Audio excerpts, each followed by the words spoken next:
Hello, this is Ridhima Shirorkar from Government College of Arts, Science and Commerce, Khandola.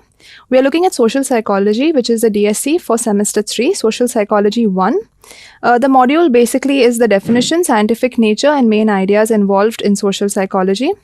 Outline, psychology as a science, social psychology and its definition, main ideas in social psychology. Learning outcomes for the students to be able to analyze the nature of science, to understand why social psychology is a science, and to evaluate the main ideas and the definition of social psychology. So let's take a moment and try to think of the things which are the most important aspects in your life. So I'm not going to give you all much time to think about it, but as you think about it, I hope, and in most cases, relationships do come into mind. Relationships with friends, family, roommates, cousin, your pets, right? So relationships are a very important aspect of our life. As Dalai Lama said, our prime purpose in this life is to help others, while John Lennon said, count your age by friends, not years. So now if we look at this movie, there is a movie called as Castaway with Tom Hanks as its lead actor, where he was marooned on an island. Now Hanks became, or the movie actor became so helpless and so isolated that he had a volleyball with him, and on this volleyball he drew a face of a person and actually gave it a name, and he wanted to have social interaction so badly.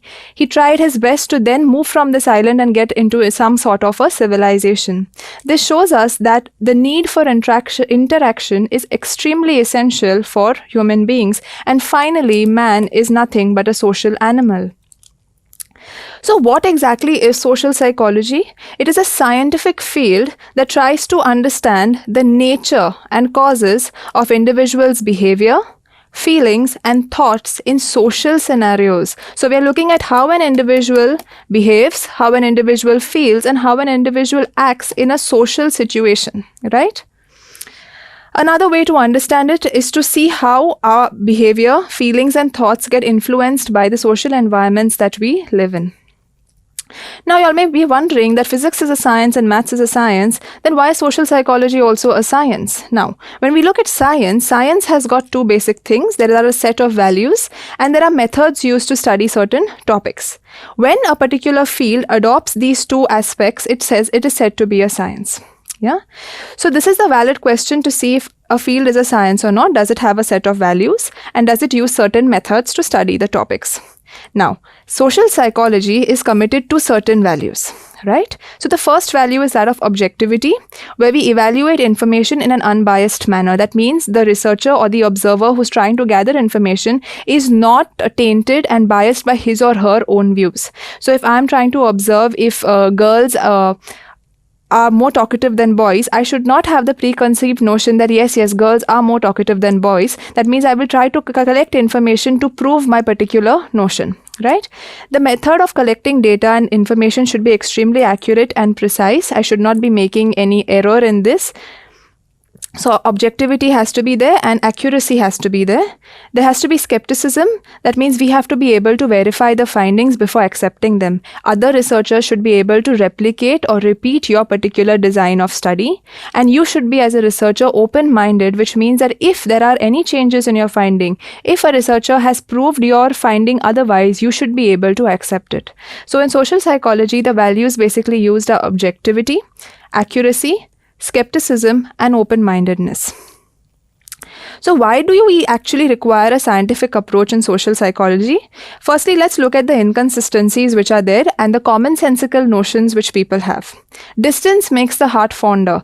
When when a couple is away, they say that, oh, the couple will be more in love or something. Why? Because distance makes the heart fonder. Versus out of sight, out of mind. You go away and you're forgotten. Another inconsistency. Two heads are better than one. That means when two people come together, they'll be more productive. The exact opposite. Too many cooks spoil the broth. Too many people together and the entire thing is a mess, right?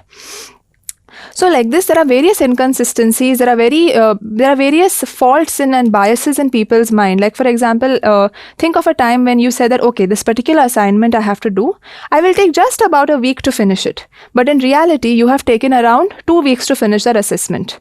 That is a planning fallacy where you do not actually estimate the accurate amount of time. So because of such kind of issues that are there in commonsensical notions, we require scientific evidence, right? This is the reason why social psychology is a science where method and data is collected through various scientific methods like experimentation, case study methods, and things like that. So let's understand the nature of social psychology. Firstly, social psychology focuses on the behavior of an individual. Okay, so let's look at this. Societies in general vary with violence, right? There is certain societies which are quite violent and the others which are quite peaceful in nature. However, social psychologists want to see why particular individuals are engaging in violent behavior. Why this particular person from this particular society is engaging in this violent behavior. So they are looking at the individual within that particular society. Similarly, they're looking at concepts like obedience, conformity, love, but with regards to the individual, from the individual perspective. How does a group affect an individual's behavior? So y'all are best friends, A, B, C, D. Now let's say B, C, D want to go for a particular movie X. Now A actually wants to go for Y, but this group influence will be influencing A, right? And A will say, okay, chalo, let's go for X movie only. Right? So how does group influence the individual? How do emotions influence decisions? So this is what social psychology is actually trying to study. They're trying to understand how the individual behaves in a particular social situation, because as I said, man is nothing but a social animal. Social psychology acknowledges that one person is a part of a culture. It is not trying to say that minus the social society of the person, minus the social surroundings of the person. No, we are trying to study the individual as the individual is embedded in this particular culture. Social psychology is also trying to understand the causes of particular behavior. Why do people behave in the way they do? Now let's look at a situation where you are dating a particular guy or girl and the person suddenly tells you, I think you should start dating other people. I'm not interested in this relationship. Or when you're standing in a long line, now we are doing social distancing and the person behind you just cuts the line and goes ahead. How do you feel about this situation? How do actions of other people influence your behavior? We also have to be honest that sometimes appearances of other people affect us.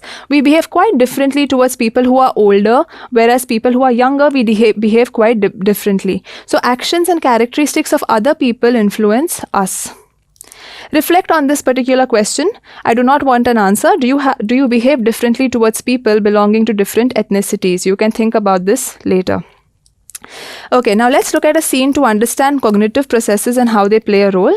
You are waiting for your friend at a particular cafe and your friend has not come for 1 hour. Finally, your friend comes running to you and says, oh, I'm so sorry, my tire got punctured, I got late.